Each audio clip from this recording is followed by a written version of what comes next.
ಹರ ಭಕ್ತ ವತ್ಸಲ ಜಯ ನಮೋ ಹರ ಗಿರಿಜಾರಮಣ ಜಯ ನಮೋ ಹರ ಶತ್ರುನಾಶಕ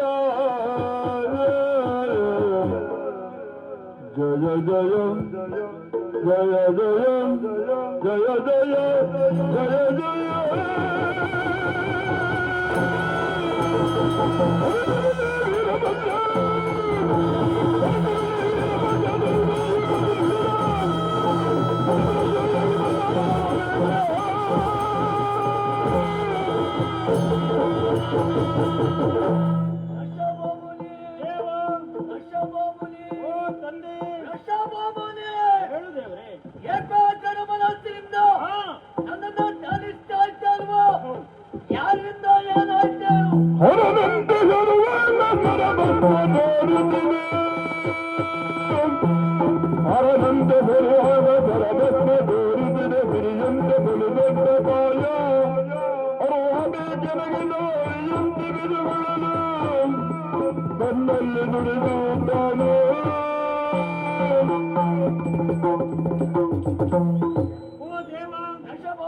ನನ್ನ ಕಷ್ಟಗಳ ನಿವಾರಣೆಗಾಗಿ ಶಂಕರನನ್ನು ನಾನು ಧ್ಯಾನಿಸಿದ್ದು ಹೌದು. ಆ ಸಂದರ್ಭದಲ್ಲಿ ನಿನ್ನ ದಿವ್ಯ ಮೂರ್ತಿಯೊಂದು ನನ್ನ ಕಣ್ಣ ಮುಂದೆ ಸಾಕ್ಷಾತ್ಕಾರಗೊಂಡಿತ್ತು.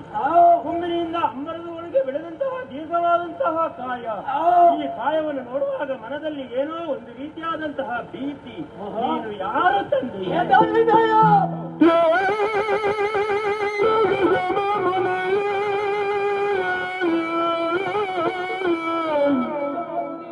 ಭಕ್ತರ ಶೋಲಿ ಪುತ್ರರು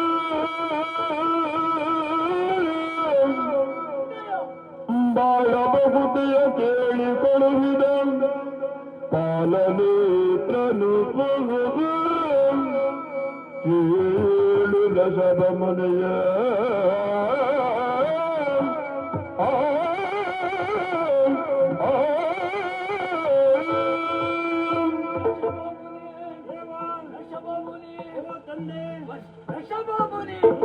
ನನ್ನನ್ನು ನೋಡಿ ನೀನು ಹೆದರಿದೆಯೋ? ಹೌದು ದೇವ. ಹೆದರುವಂತ ಅವಶ್ಯಕತೆ ಇಲ್ಲ. ಹಾಗಂತ ನಾನೊಬ್ಬ ಸಾಮಾನ್ಯದವನಲ್ಲ. ಇನ್ನೊಂದು ಸಂದರ್ಭದಲ್ಲಿ ದಕ್ಷಿಣ ವಧಗಾಗಿ ಪರಮೇಶ್ವರ ಸಿಟ್ಟಿನ ಬಲದಿಂದ ತನ್ನ ಜಟೆಯನ್ನು ನೆಲಕ್ಕೆ ಅಪ್ಪಳಿಸಿದ ಕ್ಷಣವೇ ಸಿಟ್ಟಿನಿಂದ ಹುಟ್ಟಿದವ ಈ ವೀರಭದ್ರ.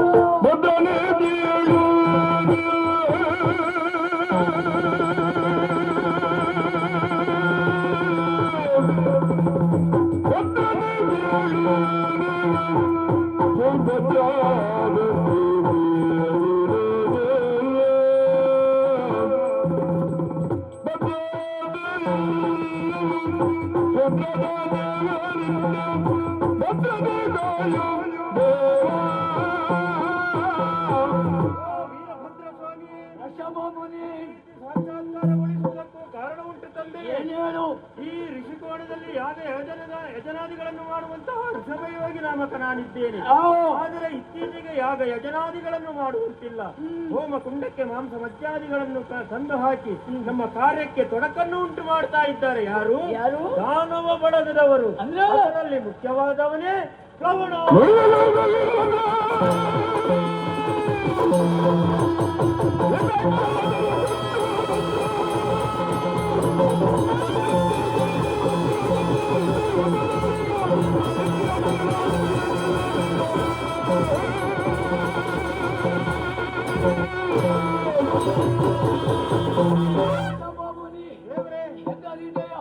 ಹೆದರುವಂತ ಅವಶ್ಯಕತೆ ಇಲ್ಲ.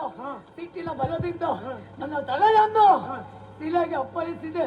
ಶಿಲೆಗೆ ಅಪ್ಪಳಿಸಿದ ಕ್ಷಣವೇ ಚಂದ್ರನ ಹಚ್ಚಲದು ಸೀತಾ ನದಿ ಹೋಗಿ ಬಿದ್ದಿದೆ.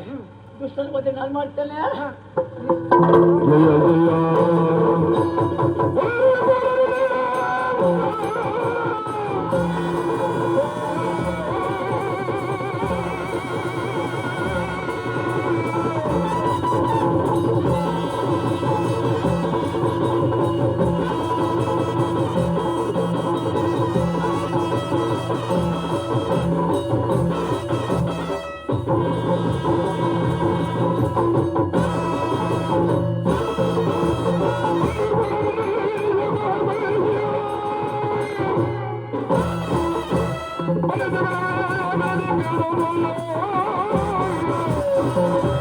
ಕೃಷ್ಣನ ಮದುವೆ ಆಗ್ಬೇಕು ಅಂತಿದ್ರೆ ಹಾ ಏನು ಬರೀ ನಾನೇ ಹೋಗ್ಲಿ ಸರಿ ಆಗ್ಲಿಕ್ಕಿಲ್ಲ ಹಾ ನಮ್ಮನಂತ ಮಂಜುರ್ಲಿದ್ದಾನೆ ಹ್ಮ್ ಮಂಜುರ್ಲಿ ಬಾ ಹೀಗೆ ಅವನು